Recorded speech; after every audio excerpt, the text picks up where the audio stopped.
Welcome to episode 30 of Antlia. Something happened this turn that I wasn't expecting to happen, and we will see what that is when we get down to Oceania's turn. Urmor received a pretty funny message this turn from Katis. Katis is intending to talk to somebody that isn't Urmor about Urmor. We know that Katis was formerly thinking about attacking Femoria, but now it looks like he's going to jump in on the everyone attack Urmor bandwagon. And he sent this message to Urmor, so Urmor knows. It's kind of funny how often people have been doing this in these games. Is this just normal? Is this the norm in Dominions games across? I wonder if I've ever done this without knowing. Send a message to someone that I wasn't intending to send a message to. It always seems to be the person that they're talking about attacking. It's crazy. Even the might of Zeus must bow. I don't think Arcoscephale is in this game. Construction, all the way to Construction 3. Urmor's involved in a lot of battles with a lot of different people right now. Let's see. This is just province defense on a fort here. And wow, look. First Mind Blast instantly takes out the commander, routing the army, and these guys aren't even going to get to swing a spear, are they? So Agartha has all of this sitting on one of Urmor's forts. The big scary thing here being all of the Great Olms. Got a Dione raiding him down here on the front lines. Oh, this is just some PD, but we'll see what the Dione's doing these days. Wearing just a mirror armor, casting Summon Earth Power, Iron Skin, Temper Flesh, Flying Shield, and then Flight. I presume attack rear, yeah.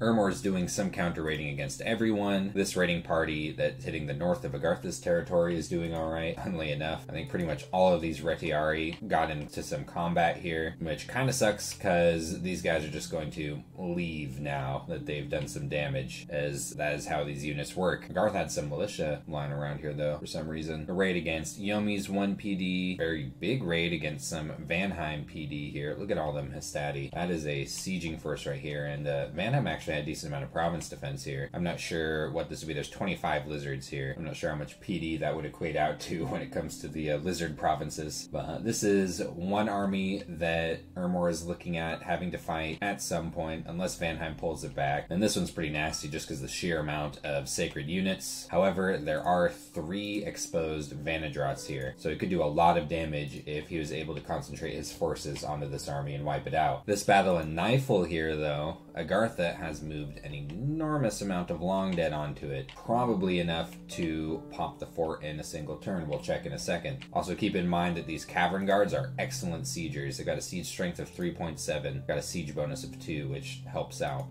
So I imagine if Agartha wanted to, he could be storming this fort next turn. And yeah, the entrance of the fortification in Nifl has been breached, so that very well may be what's happening. Conversely, Urmor can storm the fortress in Latian if he wants, which he is doing down here. This is going to be a huge pain in the butt for Yomi, as now Urmor is going to have a base of operations down here for doing further raids. This province is completely cut off. And in general, Urmor is staying very proactive with his counter raiding. He's counter-raiding literally everyone who's attacking him. Yomi over here, Vanheim down here, and up here. Agartha way in the north of her territory, and he's actually going to try and push off all of these Long Dead that are laying siege to this province with this army right here. And this army is significantly smaller than what's on Nifl, but he does have 10 Equites, and these Hastati are good units. So I think it's going to come down to, is he going to be able to climb over that big pile of Long Dead, and then what are the Cavern Guard going to be able to do after that? All in all though, Urmor's resources are starting to dwindle a bit. He's being attacked on 3 sides. He just got a message from a 4th player that's talking about attacking him. Things are looking very bleak for our EA Rome player. Katis, on the other hand, is having a very peaceful time at the moment. Received a message from Yomi. Yomi's just talking about his struggles, saying his Oni production has been halted. While he has been producing things other than Oni, I'm wondering if it's better to just save the gold and recruit something cheaper than an Oni Shugo, or just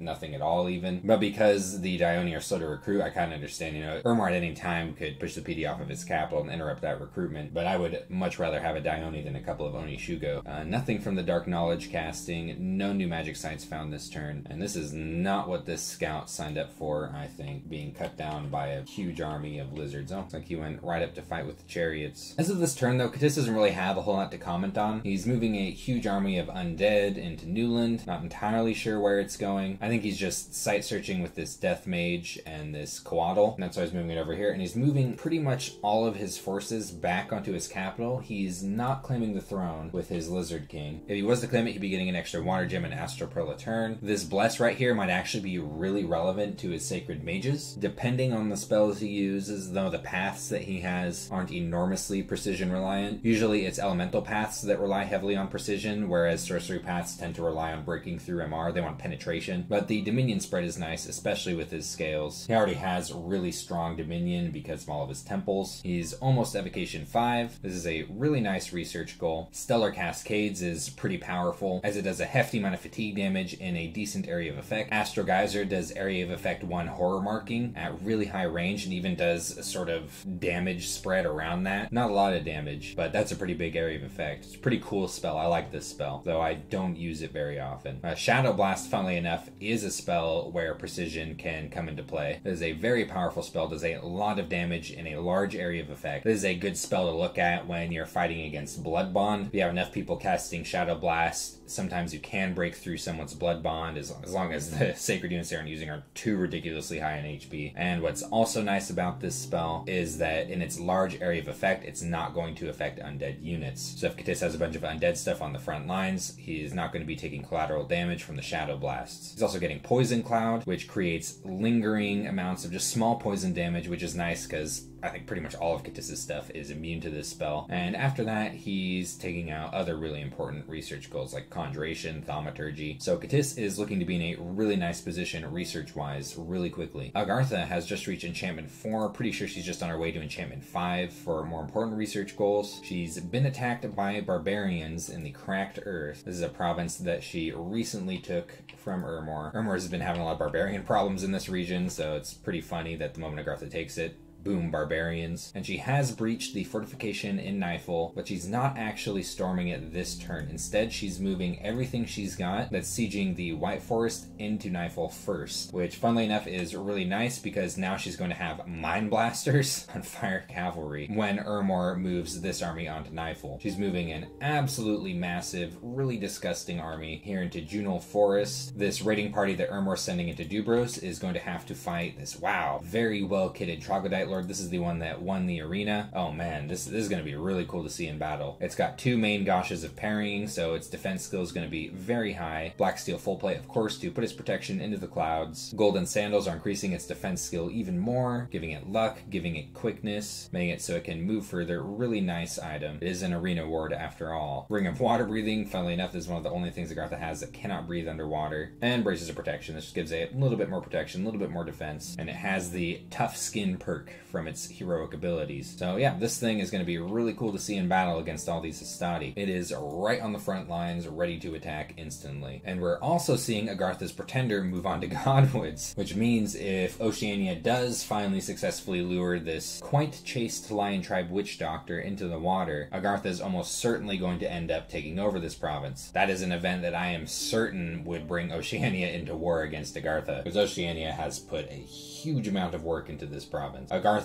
is still keeping a pretty spooky looking army here around Bayville though. This is a lot of Mind Blasters, and she's doing a ton of reanimation on this province. Fomoria has had a pretty busy turn just now. Vanheim is offering Dwarven Hammers for 25 Death Gems, pretty steep cost, though the hammer would eventually pay for this, as hammers do save 2 gems a turn. It would just take a year. Oceania is offering a Thistle Mace for a Skull Staff. This is the definition of a very fair trade. He just hit Enchantment 4 on his way to Enchantment 5 at the same exact time as Agartha. Pretty funny. And he's done a decent amount of Seeking Arrow casting. This is going to be really devastating to Shabalba, because Shabalba has commanders that get one-shot by this. He's done Call of the Winds onto Raspberry Woods here. Hopefully these Blackhawks can take out 1 PD. Yeah, they do just fine. He doesn't even lose any, so he's still got this full stack of Blackhawks to use. And this is nice, this Battle and Mourn. So this is where he's done some Seeking Arrow casting, and for some reason, there's no commander here that is capable of undead leadership. I wonder if the Seeking Arrow casting is relevant. Well, yeah, it certainly is. So all of those just poof, fly right off, along with the PD commander. So these guys are out of here against just a single mounted commander, independent mounted commander. Probably feeling pretty good about himself. So 13 Beast Bats and 9 Ozelottles routed by a single mounted commander. They had nowhere to retreat to, and now they're gone. These events are just free gems, got a Water Gem and 7 Astral Pearls. And it looks like Fomoria liked what he saw with that Seeking Arrow casting, and now he's casting a ton of them at Endless Caverns, where Xibalba has been concentrating his forces. On the map, this movement here looks really intense, but it's just a few commanders moving over to this province. I think just to ferry Fomorian javelinists, and he's actually moving out with a force of Fomorian javelins, just 48 of them here, into Monarch Woods. Not sure what the exact plan is. I'm not sure if those Fomorian javelinists can stand up against Sacred Scorpions, and Xibalba's got a couple of piles of those. But I do suppose Fomoria doesn't have too much to lose here. It's going to be much easier for him to replace javelinists than it will be for Xibalba to replace anything. He'll have another Fomorian king next turn, and a really awesome commander, an SC chassis. I would love to see a bunch of these running around. And it looks like it may be a waiting game for Fomoria now, as he tries to work up enough forces and the proper research goals to be able to fight off Xibalba. Vanheim is at war with Ermor. He just hit Conjuration 3 on his way up to Conjuration 5, and he found 7 water gems in a legendary icicle. He's moving out of Valadin with a fairly large army in the direction of Ermor's big stack of Equite, though these are moving right along up into Godhaven. So I imagine Vanheim will be chasing this army around for a minute. Vanheim's moving this army back down toward his territory. I'm not sure if he's retreating it with all these Vanadrots or just trying to keep all this territory intact here. He's raiding over the mountains with 3 Van Jarls. All of them have chainmails of displacement. By the way, this doesn't actually produce mirror image. This is just some weird flavor text describing why it has nice defense and protection and stuff. They've all got lightning spears, and a couple of them have girdles of might. He did hire Hannibal here at this province. He just got a few elephants. Funnily enough, Hannibal cannot move over the mountains, and he's moving another, this is a decent army right here, out of his capital. It is being led by a Vanadrot. He seems to really like these Vanadrots as leaders. Man, it is not a good day for Ermor. One thing to note is he's committing a lot of mages to what are essentially really small battles. Like, he could achieve this and also take this province right here, and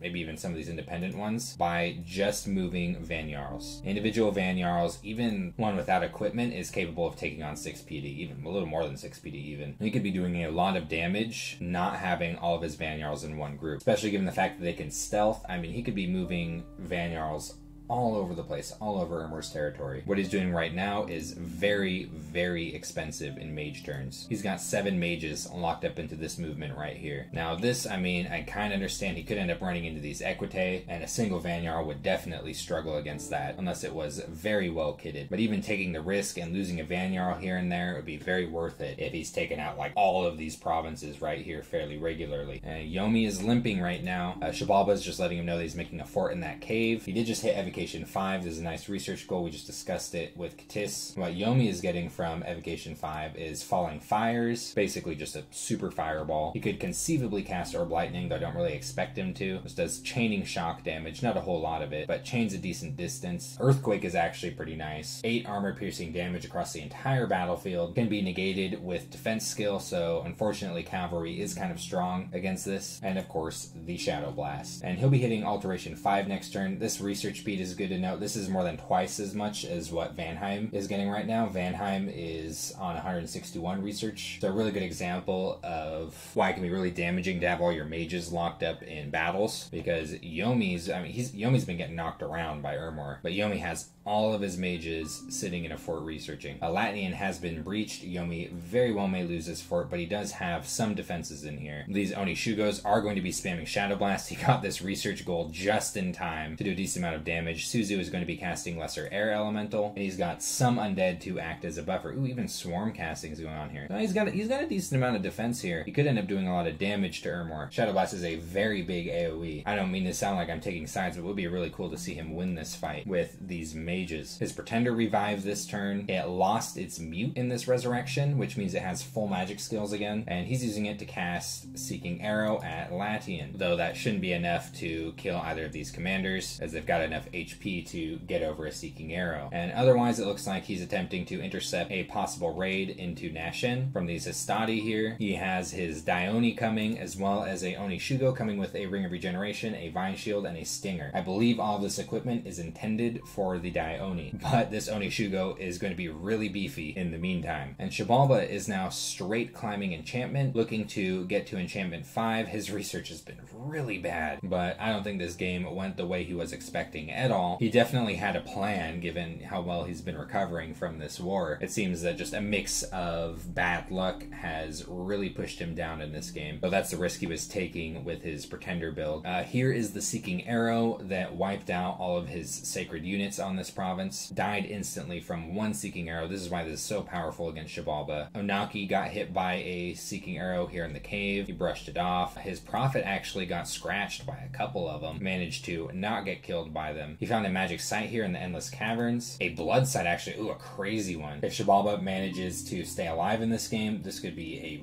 really powerful magic site, as this reduces cost of blood rituals by 15%. Massive for a nation like Xibalba. He doesn't have a lab here, so all these mages are caught up, unable to do any research or anything like that. Kakula was researching something that he wasn't supposed to be, and he saw something incomprehensible. What happened to him? Oh, just battle fright. Has a whopping 6 morale. He's not recruiting much right now, just a few sun guides. They're really cheap and very affordable. Probably saving gold for a lab here on Endless Caverns. And there's not much else to say. He's just got a couple of big armies waiting for a fight. I'm not sure if Fomoriya is going to give him this fight until Fomoriya gets some better research goals. And there are a few Seeking Arrows on their way to this province here. This could do a lot of damage to his HP 7, HP 5. Those are really weak commanders here. In Oceania's lands, Yomi is offering him water gems in exchange for gold. Yomi is a little bit gold starved for now, that's for certain. Oceania just hit Conjuration 5. That's a really nice research goal. Failed once again to lure Mrehe. He ain't having none of this shit. Also failed to lure Agartha's Pretender. Agartha's Pretender wasn't attracted at all to this most beautiful song, probably because it wasn't rock. Of course, because the Lion Tribe Witch Doctor is still here, Oceania